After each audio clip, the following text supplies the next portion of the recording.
right, what's going on? What's going on, party people? This your man Griff. Just left an appointment. Got canceled because couldn't get in contact with the signer. They told me to show up anyway, and I'm heading on back home, print some more documents out for another appointment that I just picked up. And that one's gonna be tricky because I got to try to squeeze that one in between some of my appointments as well as her appointment that she's having, and and she goes to class, some kind of college class that she's taking. So that's going to be interesting how I'm gonna work this one. Fortunately, I already have the documents. I just got to go print them and see if I can squeeze her in somewhere in here today. even if I have to meet her at the school, I'll meet her at the school and we'll sit in the lobby and everything and get her accommodated. And that's actually a little bit of a lesson learned here, because when I talked to the signer, she actually said that no one was really communicating with her, and then they all of a sudden just dumped it on her at the last minute saying it had to be done today. So she's stressing, you can tell in her voice, and this is the important role of a notary, is that's where you come in and like, you got to calm them down and say, look, I'm going to take care of you, don't worry about it, we'll get it done. Money hungry notaries, they don't look at it. They're like, oh, you got all this stuff going on with you? Nah, we just gonna have to get you reassigned. And then they run off. I'm about building relationships.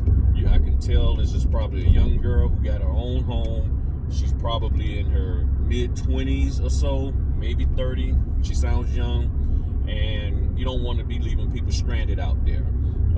And when you believe you're a hot, top quality notary, mainly on the personal side, that you're a person, top quality person, you look to try to get them taken care of, because by her knowing that you're going to look out for her and make sure this gets done for her, she'll give you a good review, and getting a good review pays off more dividends than you just saying, well, I can't do it, I'm gonna just throw it on someone else. I mean, unless it was something drastic. No, I mean, she doesn't finish class, she said, in one of her sessions till 10 o'clock tonight, and I said, I'll get out there and meet you at 10 o'clock if I have to, you know. So you tell the person that, and you let them know, and you mean it also, and everything. But that ain't the reason why I was doing the video. I was doing a quick video. I was trying to do it at home, and then I got sidetracked. Somebody had asked me about my monthly expenses, and I think what I roughly came up with, it was about $2,000. $2,000, maybe up to $2,100, $2,200, depending on the situation, whatever else pops up. But I'm running about maybe $2,000 a month in expenses. So I'm gonna just list to y'all the expenses. $850 for my rental car. Most people will say, man, just buy a car, but when you look at the maintenance and all of that, in the end, I actually save because I'm not paying property tax on the car. I'm just renting the car, and you know, they take care of all the maintenance on it, everything.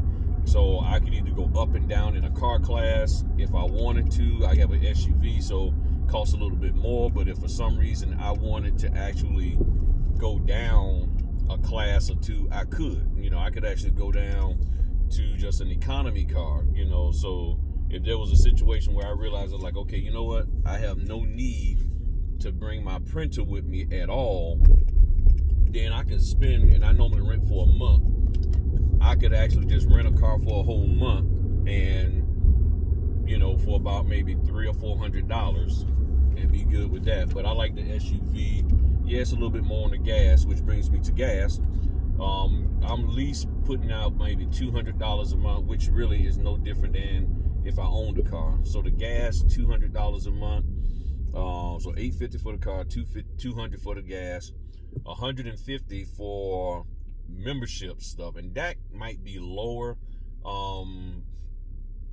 but probably at the most, for different membership things that I'm a part of, or maybe I've actually paid for, is you know, like even if it's a one-time fee, probably pushing at the most $150.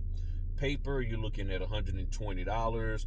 I get the Walmart paper, 2 cases from Walmart at $28 a pop. And then I get the $64 case of legal. The letter is from Walmart. The legal's from Amazon. And the legal is like $160. I mean, not $160. 100 and no, not even 100. I meant to say $64. $64. And so it comes out to about $120 for the paper. And even if I'm not low on it, I still just go ahead on and buy 2 cases of letter, in a case of legal every month, just in case I get, really get inundated with some stuff. Because if I'm really pushing to do maybe 100 orders a month, and if I get to 100, I really need to have that paper. Ink refill for the pens, you're looking at maybe $20 because you're using blue up a lot. So you gotta, instead of buying pens every month, I just get the refills because the physical case of the pens are in good condition.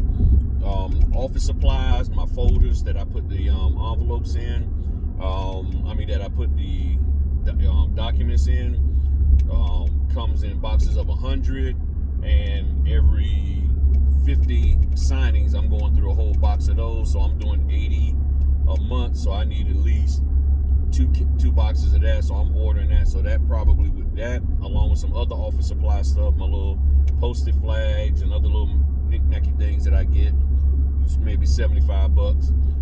Storage, I have a storage unit, and that storage unit is used for my extra printer, because I do have the backup printer, a third printer that I have for emergency purposes, for myself or for notary. Like if there's a new notary that pops up in the area. New text message from SnapDocs. All right, got a new text message from SnapDocs. So if I get a new, all right, that's for the 13th at 5, and I don't think I got time for that one. Sorry about all that, y'all. But every now and then a notary, might need help, and their printer might go down. So if their printer goes down, then I don't want them struggling and missing out on opportunities to make money. So if I have to pull that printer out, to let them use, then I will. But I have a backup printer, and I need it in storage. And then I have the paper, all this paper that I'm buying. I put that in storage also. So that's $55 a month. And then food, that can float maybe between $100, $150. I buy snacks and things of that, and they try to get good, healthy snacks for myself. And you can throw in there, the reason why I say $150, because I also do my vitamins, even though I make a lot of them myself, but I have to get the supplies, the capsules, and all of that. And then probably talking about $300 for a cell phone, or for the 2 cell phones that I have. So I think roughly you're talking about a little more than $2,000 a month in expenses, just to do what I'm doing. And there might be other little things that I'm missing out on that I'm not remembering at the moment, but I just did a quick write down of these. Young lady asked me about this in one of the comments, and I wanted to do this for her. So full-time notary, I'm looking at probably about $2,000 a month in expenses. I would say for the average, again, you take $850 off for the car part. However, you may have to still throw on there $500 in maintenance, because if you have your own car, you run it, and I'm doing 2,000 miles a month just in notary stuff. That's what the report told me that I got just from SnapDocs, that I did 2,100 miles last month. So if you're doing 2,000 miles and you're supposed to get an oil change every 3,000 miles, or if you got synthetic, maybe 6,000 miles, your oil change frequency might be shorter, and then your transmission check is definitely going to have to increase. You're going to have to probably get your transmission checked every other month just to be on the safe side. So you're not wearing that transmission out with the stopping and going, all the driving you're doing. And then you throw in there that you may be doing the house inspections like I'm doing.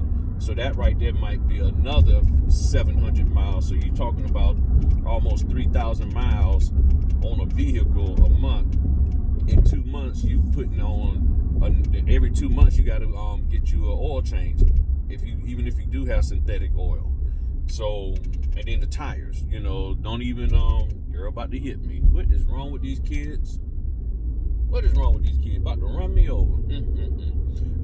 So you talking about, your tires, your brakes, your struts, all of that, so all of those things add up. And for me, the rental car is the best option. It's also a business expense because I'm using it 90% of the time for my business. So 90% of that cost is gets written off as a business expense. So that's pretty much it. About $2,000 a month that I'm kicking out. I made probably close to $9, and then that means I got left over about $7, and that $7 would take care of the family bills and everything. And right now, I'm not worried about this. A lot of people say, "Well, what's your profit?" Right now, I want to make sure I'm at least breaking even and covering my monthly expenses for the house. For me to have a profit, I would have to be pulling in about 10 grand just from the notary, or just 10 grand period from everything that I'm doing. So for me, it would literally be, I would need 10 grand total that I'm bringing in a month. If I'm bringing in 10 grand a month, yeah, that's good. That will give me a actual profit that I will have left over. But right now I'm not there, so I'm just working toward breaking even. And each person is different. For me, before I can start thinking about profit, I need to make sure that I can break even and just make sure that everything that I need to get covered is covered. And once I know I can make that money, then I can just add on from there. But a lot of people are hopping out here saying, they want, like, a couple of guys I was talking to last year, before I even got on YouTube, we was talking, and it was like, yeah, man, they wanted to do it, but they was like, they didn't see how they can make a profit, or they didn't want to do it because they wanted a guarantee of the profit that they would make. And I was like, it all depends on your expenses, not just, your household expenses and all of that. But if you can break even to where you're replacing your salary, then you're good. So, and that's where I'm at right now. I'm able to replace my salary. And if I can do that and take care of the household stuff, I'm good. And now I can move forward to having a profit. So my goal right now is $500 a day for 20 days. So let's just say I'm working Monday through Friday, $500 for each one of those days. That will put me at 10 grand. Right now I'm averaging $334, and that was over a 25-day period, which gave me the 8,003 something. So my bare bones minimum that I want to bring in per day is $300. If I can hit $300 a day, I'm good. My goal, $500. So it all depends on where you at, what your goals are, and ultimately I want to be at 10 grand a month. I know I can do it. It's just a matter of just going out here, taking the orders. That's why I don't necessarily shy away from the $85 orders and things of that nature. Even today, the order that I had got canceled. Then another order I had got canceled. 2 orders got canceled. That was probably $185 worth of orders. But then I picked up another order for $100. So I'm probably going to be below my daily average today, but that's okay. I got other ones coming up that's going to make up for that. And I may be above my daily average because I had a $250 order last week. So it balances out, And I mean, it's real simple, people. It's real simple. It's not hard. And that's why I work from a standpoint of what is my goal, my dollar amount. My dollar amount is 8 grand. 4 grand between the 1st and the 15th, 4 grand between the 16th and the end of the month. That's what my goal is. And if I got to work 75 orders in the first first 15 days just to get the $4,000, I'm willing to do that. However, I understand some people in your personality, the type of person you are, your personal goals and all that, you're like, I don't want to work that hard. That's fine.